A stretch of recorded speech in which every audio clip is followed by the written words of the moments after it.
ñun ñi nga xamee ne ñun ñoo bokk ci li ñuy yëngatu muy randonnée pédestre tey suma randonnée dominicale dafa dellu si ci bërëb bi nga xamee ne man moom laa duppee suma bërëb de prédilection après taw bi am bii que dellu si naa fii pour xool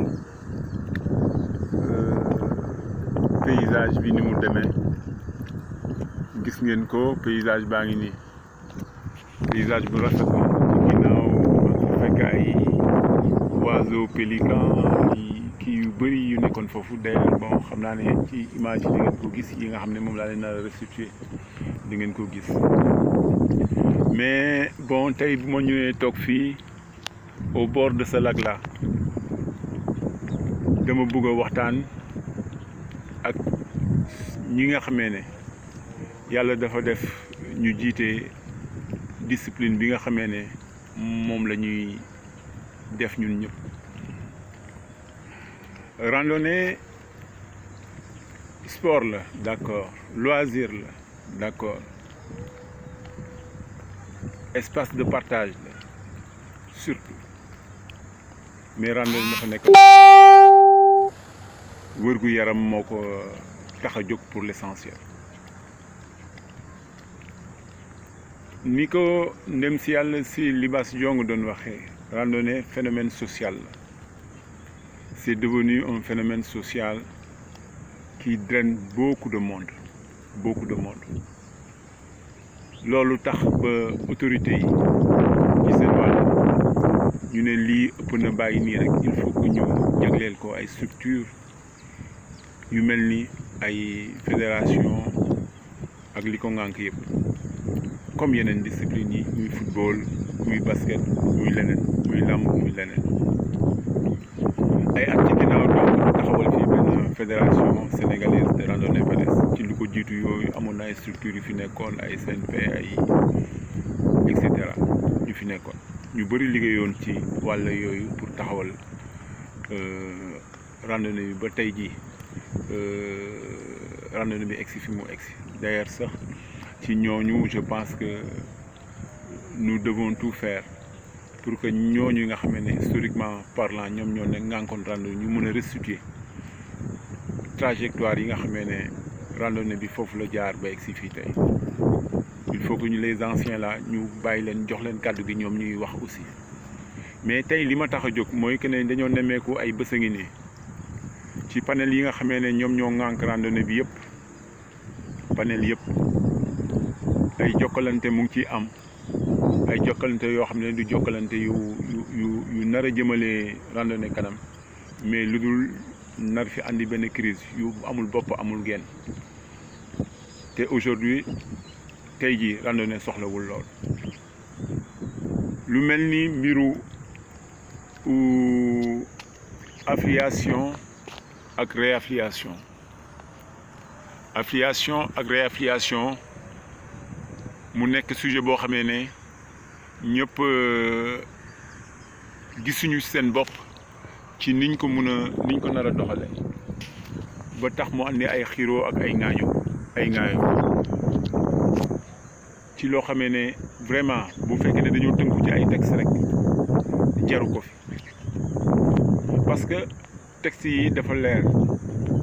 wax na ñi nga xamee ne ñoom ñooy fixé date yi ni mu war a demee ak naka la mais aussi une lecture étriquée des textes baaxul une fédération dafa war a tëddee njaaxanaay am une grande ouverture d'ailleurs pour être au-dessus de la mêlée mais aussi yeneen structures yi nga xam ne ñoo topp ci ginnaaw randonnée dañoo war aussi joxe cër bi nga xamee ne fédération moom la am ñu jox ko ba mu mat sëkk léegi lu jëm ci wàllu affiliation yi ak réaffiliation yi nga xam ne moom mooy ndeyu mbind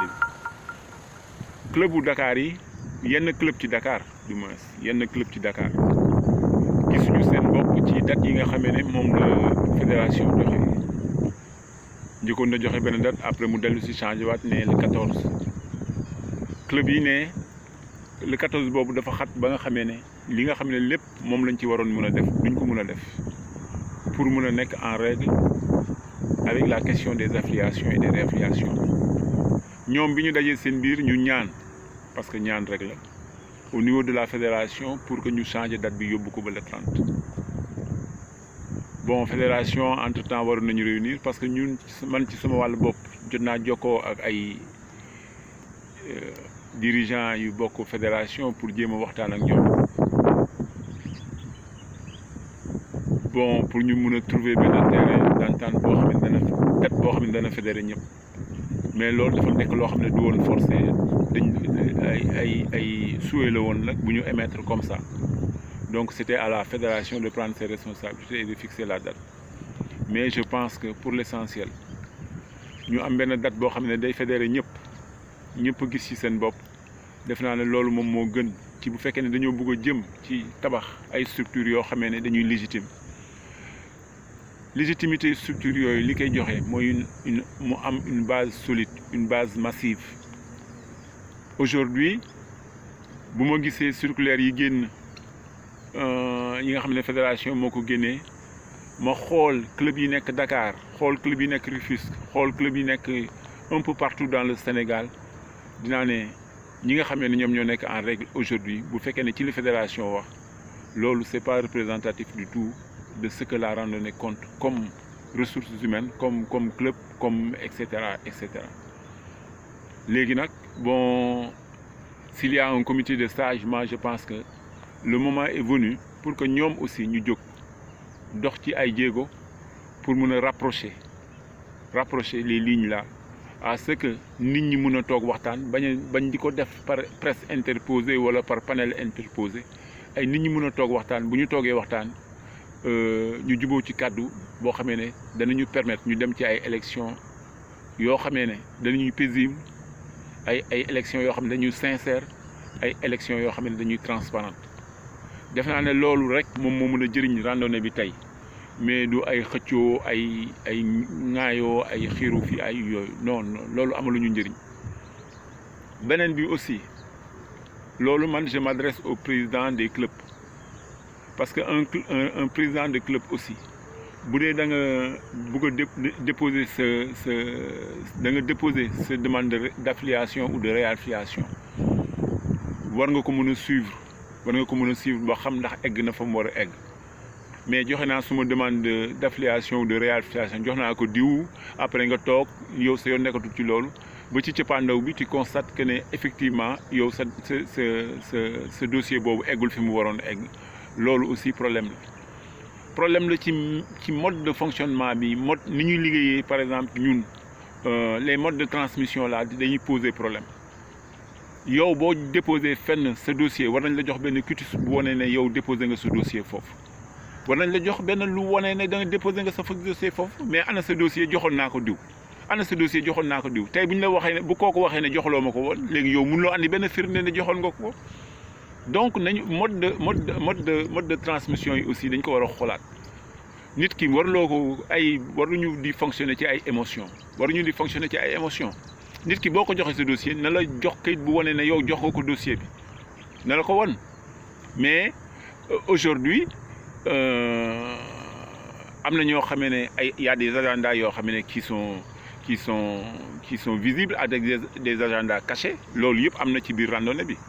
donc yéen aussi am ngeen ci benn part de responsabilité dans ça dossier yëpp dafa war a egg fédération loolu ñëpp d'accord nañ ci dossier yëpp dafa war a egg fédération mais yow bu fekkee da nga joxe sa dossier eggul fédération te yow defloo ci benn jéego pour xam ndax sa dossier egg na fédération wala déet loolu dafay poser problème donc loolu aussi question de responsabilité des présidents de club la beneen bi aussi mooy que ne randonnée nañu waxante dëgg randonnée yemul Dakar boo leen bëggee réduire randonnée bi ci Dakar rek vous vous trompez lourdement aujourd'hui Tamba bouge aujourd'hui Ziguinchor bouge aujourd'hui Saint-Louis est active Louga est active Linguère est active Mbour est active Nianing est active ces gens-là ils organisent des randonnées chaque jour presque tous les kii comme Dakar ni mu koy defee noonu la ñuy organiser seen randonnée mais pourquoi ils doivent être laissés en rade au nom de quoi même bu fekkoon ne dañ ne Dakar mooy locomotive bi aussi la fédération sénégalaise de randonnée pédestre Sénégal yëpp ñoo ko bokk les 14 régions du pays ñoom ñoo ko bokk bu leen foog ne randonnée Dakar rek la yem Dakar warul mën a bloquer randonnée bi ne parce que bu ma amul lu ma neex randonnée du fi amee loolu fu ñu ko teg teguñu ko fenn loolu fu ñu ko teg teguñu ko fet randonnée yemul Dakar nañu góorgóorlu ñun ñëpp ñu sincère te aussi il y a des gens qui prétendent parler au nom de Dakar mais est-ce qu'ils parlent au nom de Dakar est-ce qu'ils parlent au nom de Dakar il y a des clubs yoo xamee ne def nañu seen affiliation jaaruñu ci moom déposé nañu seen dossier léegi yow bu fekkee da nga ñëw nga ne yow tu parles au nom de ces clubs là au nom de quoi qui t'a mandaté pour parler au nom de ces clubs là même les réunions qui se sont tenues amul benn systématisation boo xam ne nit ñi def nañ ko ne kii moom mooy wax au nom de Dakar amul donc les actions en solo là la nit ñi war a bàyyi bu dee intérêt wu randonnée bi rek moom moo leen yëkkati nañ ko def du bénévolat et puis mu jeex quoi nit ñi xam ne c'est la randonnée qui est au cœur de tout. Il y a des ambitions qui ne sont pas dites, il y a des agendas qui sont cachés, il y a tout un tas de choses yoo xam ne mu ngi ci biir loo xam ne saa yi ñun duñ ko d'accord ñun ñuy utiliser comme des moyens de chantage loolu baaxul nañu œuvrer ñun ñëpp la main dans la main travailler ensemble pour le triomphe de la randonnée tout court. Bon loolu moo doon suma message yu tey bi maa ngi jégalu nag bu fekkee ne message bi xaw na ñagas tuuti bon du woon jubluwaayam donc li ko taxoon na yëkkati rek moom mooy ñu waxtaan ñu jéem a jubóo jéem a joxante loxo jéem a travailler ensemble pour renforcer la randonnée faire en sorte que dynamisme bi nga xamee ne moom moo am ci biir randonnée ñu mën ko retrouver un peu partout dans le Sénégal dans le pays profond que ñun aussi ñu mun di jóge Dakar jóge dem ay Ziguinchor dem ay Diourbel dem ay Linguère dem fu nekk ci ñun te buñ fa demee ñu fekk fa suñuy naataango yoo xam ne aussi ñoom ñu ngi jëngatu bu baax ci li nga xamee ne moom moo ñu boole muy randonnée pédestre wasalaamualeykum yéen ñëpp jërë ngeen jëf wasalaam.